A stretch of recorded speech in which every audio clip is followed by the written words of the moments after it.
Adrian baru saja tiba di Jakarta pukul 8 malam. Ia memenuhi undangan kakaknya, Arman, untuk menghadiri acara akikah baby Arsen. Arman menyambut kedatangan adiknya dan merangkulnya erat untuk meluapkan rasa kangennya. Meski kalau ketemu sering beradu mulut, tapi Arman merasa kangen juga. Ketiga pangeran Papa Abimanyu berkumpul di rumah mewah milik Arman. Sebenarnya aku capek bolak-balik Jakarta Solo, tapi demi kakakku ini aku ikhlas menjalaninya, keluh Adrian. Baru 2 bulan yang lalu ia dari Jakarta, kini harus balik lagi. Padahal pekerjaannya sangat banyak, belum lagi urusan restoran yang kadang ia yang menghandle sendiri. Arman terkekeh mendengar gerutuan Adrian. Ikhlas kok ngeluh. Ini belum kelar, lo, Ad. Gue yakin 1 bulan lagi lo bakal nyampe ke sini lagi. Memangnya ada acara apaan lagi sih? Tanya Adrian sambil mengerutkan dahinya. Benar-benar tidak tahu. Noh si bontot, apa lo nggak menggakuinya sebagai saudara kandung lo? Sepertinya Adrian kurang paham. Memangnya si Adit mau ngapain? Sunat atau mau kawin lagi? Tanya Adrian masih kebingungan. Aditya mendengus kesal. Ini nih gara-gara kebanyakan sampai lupa segalanya. Apa kakak lupa aku juga memiliki istri yang sedang hamil? Kebanyakan apaan? Tanya Arman pura-pura berlagak polos. Kebanyakan macul. Mau bilang macul apaan? Nggak usah berlagak polos deh, padahal situ suhunya. Cegah Aditya saat Arman akan membuka mulutnya. Kayak situ nggak aja. Balas Arman sembari melempar Aditya dengan bantal sofa. Adrian menepuk jidatnya dan tertawa keras. Maaf, Dit. Kakak gagal fokus, mungkin karena masih kecapean perjalanan dari Solo Jakarta. Meski butuh waktu kurang lebih 55 menit perjalanan udara, tapi cukup melelahkan juga, apalagi sebelum berangkat gue baru saja melakukan operasi. Adrian ikut terkekeh mendengar kakak dan adiknya membahas sesuatu yang berbau mesum. Untung saja istri-istri mereka berada di dalam kamar, kalau tidak pasti telinga mereka memerah akibat jeweran istrinya. Tapi untuk kali ini jangan terlalu berharap. Kayaknya gue nggak bakal datang deh. Capek bolak-balik Jakarta Solo. Yang penting doa kakak selalu datang tepat waktu. Aditya menaikkan bibirnya. Mentang-mentang gue anak bontot, dilupakan bahkan nggak dianggap, diajak tirikan. Aditya pura-pura ngambek. Tuh kan, kalau nggak ada dikangenin, kalau ada diajak ribut. Emang ya tingkah kalian benar-benar aneh. Tapi mama suka dengan perdebatan konyol kalian, makanya mama sering kangen ngumpul bersama kayak gini. Mama harap setiap weekend kalian ngumpul di rumah mama. Tiba-tiba mama muncul dan duduk di antara ketiga putra tampannya. Maaf, Ma. Kalau weekend kumpul, Adrian absen, Ma. Bisa gempor bolak-balik Jakarta Solo. Lo kayak orang susah aja, Ad. Papa kan punya jet pribadi, ngapain masih bingung? Susah yang ngomong sama Kak Arman. Mau naik jet, pesawat, kereta, bis, sama-sama capek. Yang dipermasalahkan itu bukan transportasinya, tapi rasa capeknya. Paham kan yang Adrian omongin?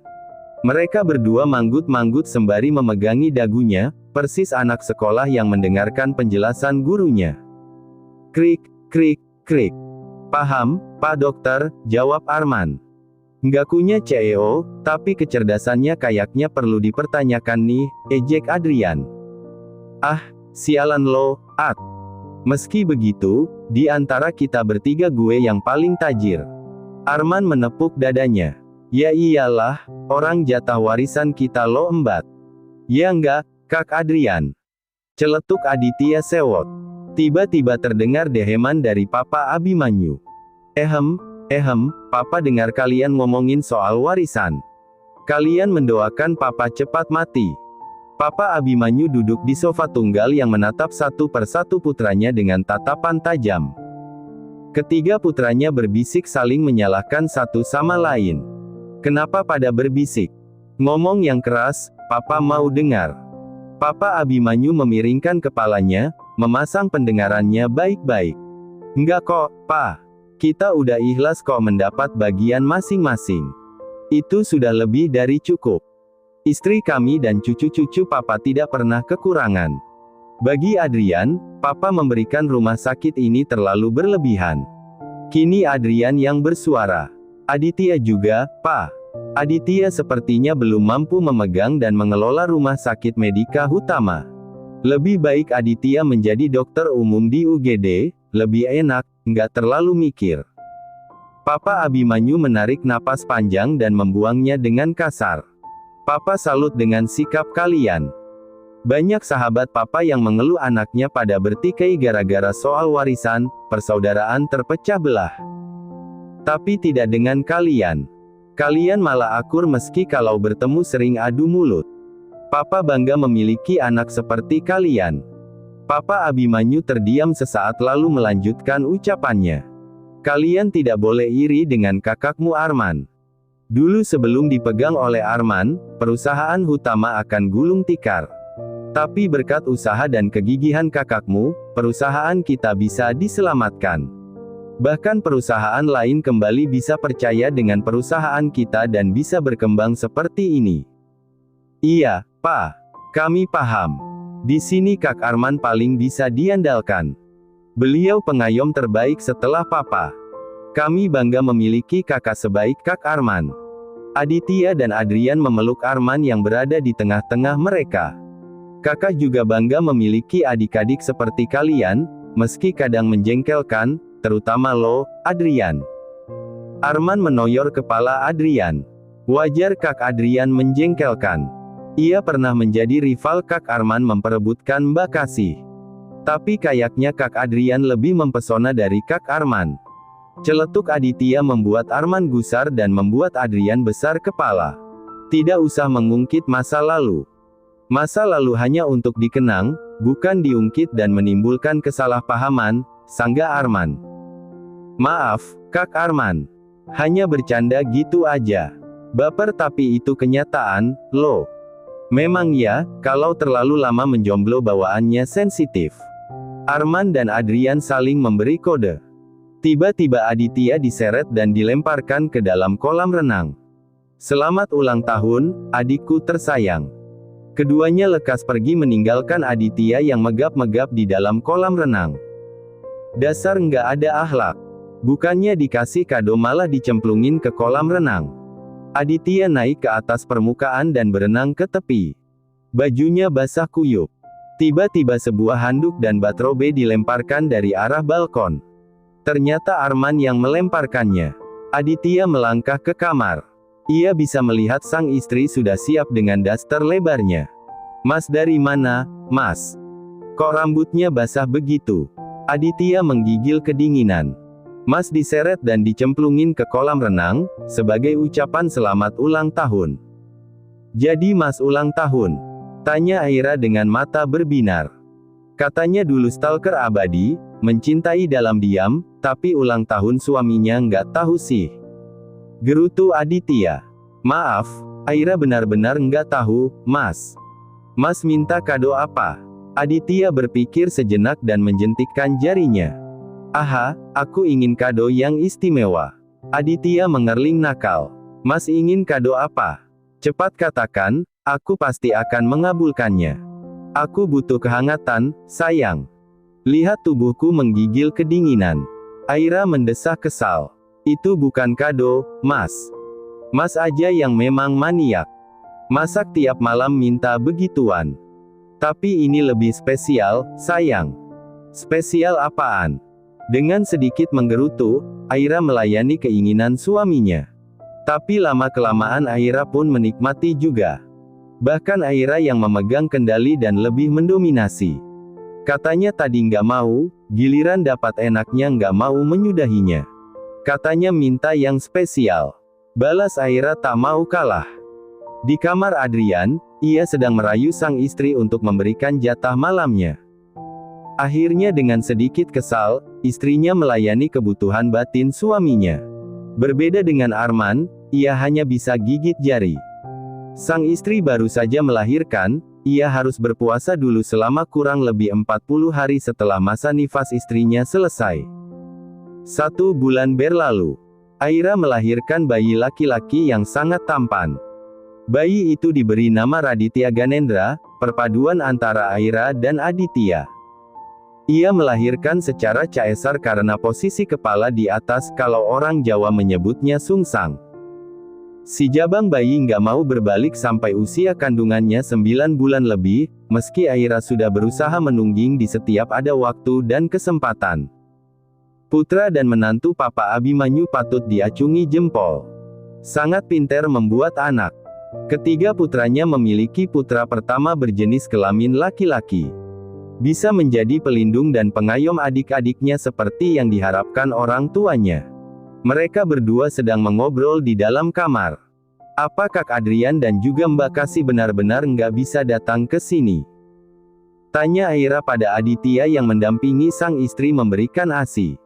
Kayaknya sih nggak, sayang. Tapi Mas maklum kok. Mereka mungkin sibuk, apalagi Kak Adrian. Dia sangat diandalkan di rumah sakit itu. Nggak usah sedih begitu. Di ambang pintu, Bu Rahayu masuk membawakan sarapan untuk putrinya. Sejak 3 hari yang lalu Bu Rahayu sudah sampai di Jakarta untuk menemani putrinya melahirkan. Nduk, sarapan dulu. Sini, biar si Tole ibu yang ajak sekalian dijemur sebentar sebelum dimandikan. Aira menyerahkan putranya dan Bu Rahayu membawanya ke balkon kamar. Duh, cucunya Simbah ganteng banget. Bu Rahayu menyelonjorkan kakinya dan meletakkan cucunya di antara kedua kakinya. Lalu melepaskan bajunya satu per satu. Ia menciumi cucunya dengan sayang. Sekarang kita berjemur dulu ya. Di dalam kamar, Aditya menyuapi istrinya. Makan yang banyak. Aira mengangguk. Sayang, kemarin Talita datang ke rumah sakit. Ia mengirimkan undangan, katanya mau nikah.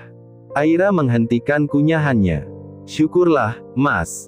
Aku turut senang mendengarnya.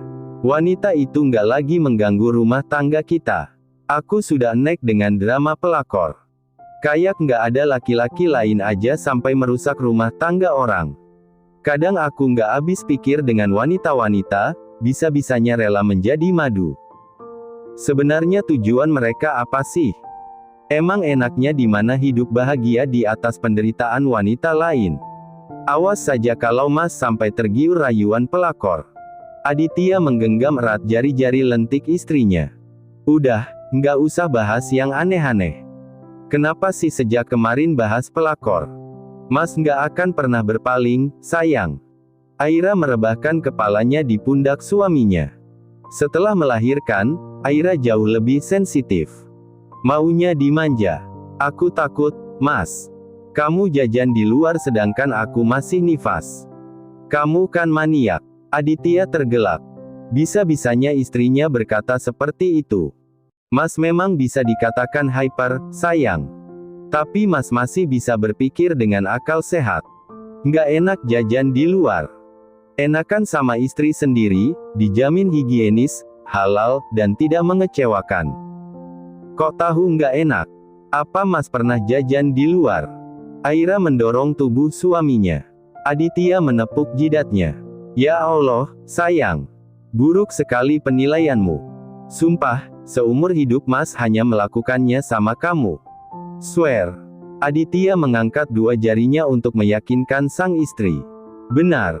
Aditya mengangguk pasti. Nggak bohong. Aditya menggeleng cepat. Alhamdulillah, seneng dengarnya. Tapi apalagi, sayang. Aditya memijit hidung istrinya gemas. Kalau badan aku melar, kendor, Mas nggak akan mencari wanita lain kan? Aditya merengkuh kepala istrinya dan membelai rambut istrinya yang dikucir asal itu dengan lembut. Apapun keadaanmu, Mas akan menerimamu. Mau gendut, kurus, jerawatan, kusam, hitam, Mas akan dengan senang hati membayar perawatanmu kembali seperti semula. Aira menaikkan bibirnya, mencebik. Himim, itu artinya Mas nggak bisa menerima aku apa adanya. Ternyata laki-laki sama aja, suka lihat yang bening-bening. Selama Mas mampu ngasih kamu modal untuk perawatan, nggak masalah kan? Kebanyakan laki-laki di luar sana meminta istrinya tampil cantik, glowing, Tapi giliran istrinya minta duit nggak mau ngasih dengan alasan cicilan rumah, cicilan motor, listrik belum dibayar. Yang lebih parahnya lagi, para suami nggak mau jatah uang rokoknya dipangkas. Tuh dengerin suami kamu. Beruntung kamu mendapatkan suami seperti Nak Aditya. Sudah ganteng, dokter, pemilik rumah sakit, tajir, tidak merokok, rajin sholat, dan satu lagi sayang sama kamu. Apa kamu pengen punya suami kayak Agung? Baru juga menjadi pegawai bank aja kemelinti, udah nggak punya tata krama, merokok lagi, dan tampangnya juga nggak ganteng-ganteng amat, di bawah standar. Pokoknya bukan lelaki yang cocok dijadikan suami, ujar Bu Rahayu muncul dari balkon menggendong baby Radit. Aditya tersenyum mendengar pembelaan dari mertuanya. Ih, ibu kok bahas Mas Agung sih? Dia kan cuma masa lalu. Lagian aku nggak pernah cinta kok sama dia, cuma buat pelarian aja. Aditya terbelalak mendengar istrinya memanggil lelaki lain dengan sebutan, Mas. Tak terima. Sayang, kamu memanggilnya Mas. Aira menutup mulutnya dan tersenyum lebar. Maaf, nggak sengaja. Maksudmu pelarian? Pelarian dari siapa? Ya dari kamu, Mas. Apa Mas nggak nyadar? Mas tak sengaja membuatku terluka saat Mas memamerkan kemesraan Mas dengan Talita. Sejak saat itu aku janji akan mengubur rasa cinta itu. Maaf membuatmu menangis. Tapi kenapa nggak bilang? Apa Mas lupa ingatan? Aku pernah menyatakan cinta dan Mas menolaknya dengan alasan ingin menjaga hatinya. Aditya tersenyum sendu. Ia memeluk istrinya erat, mencium berkali-kali pipi, bahkan melumat bibir istrinya. Di sini masih ada ibu, loh. Ibu janda, jiwa jomblo ibu meronta-ronta, ujar Bu Rahayu keluar dari kamar mandi. Baru saja ia memandikan cucu kesayangannya. Kenapa ibu nggak nikah lagi aja? Ibu perlu teman untuk berkeluh kesah, bisa menemani ibu hingga tua nanti. Ujar Aira. Bu Rahayu menoleh.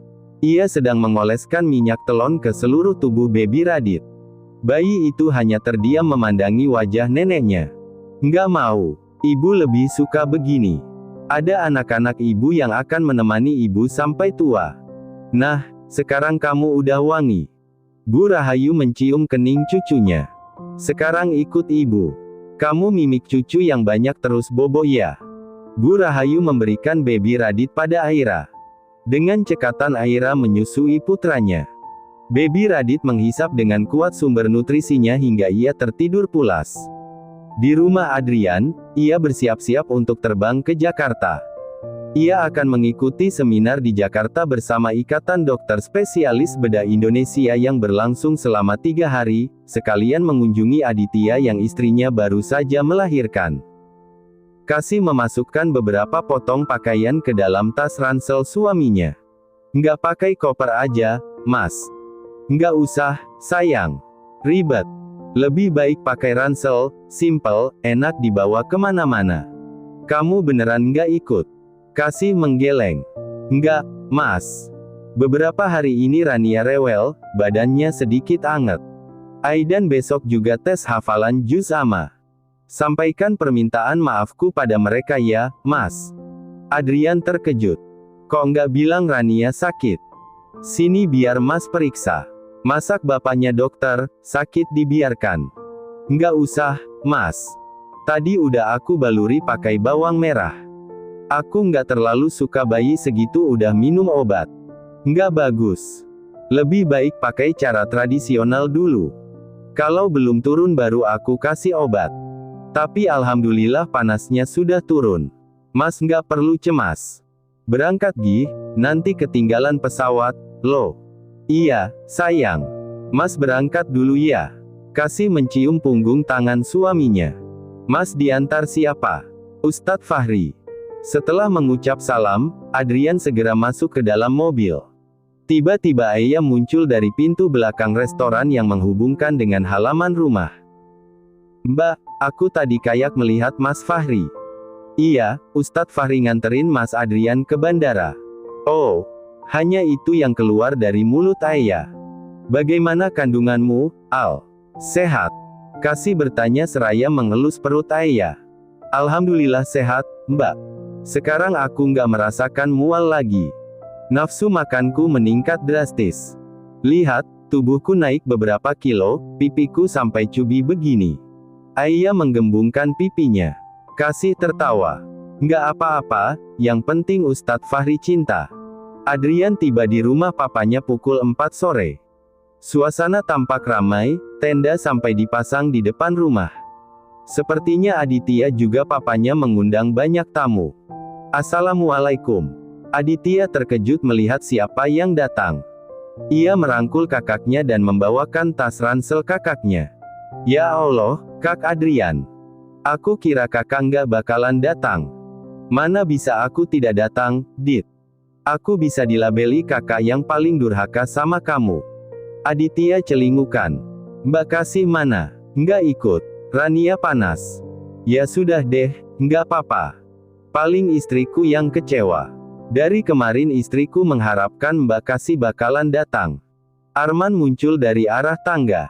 Gue kira lo nggak bakalan datang, At. Arman menyalami Adrian dengan saling adu bogem. Kemudian tertawa bersamaan. Kalau gue nggak datang, Kak Arman nggak ada yang bisa diajak adu mulut. Kakak pasti kangen kan? Ah, biasa aja. Mendengar jawaban Arman, mimik wajah Adrian berubah keruh. Benar-benar lo ya, nggak pernah bisa menghargai orang. Ujar Adrian meninggalkan ruang tamu. Ia akan beristirahat sejenak. Terima kasih sudah menonton, guys. Jangan lupa klik like jika kalian menikmati cerita ini, subscribe untuk update konten seru lainnya, dan tinggalkan komentar di bawah tentang apa yang kalian pikirkan atau cerita apa yang ingin kalian dengar selanjutnya. Dukungan kalian sangat berarti. Sampai jumpa di video berikutnya.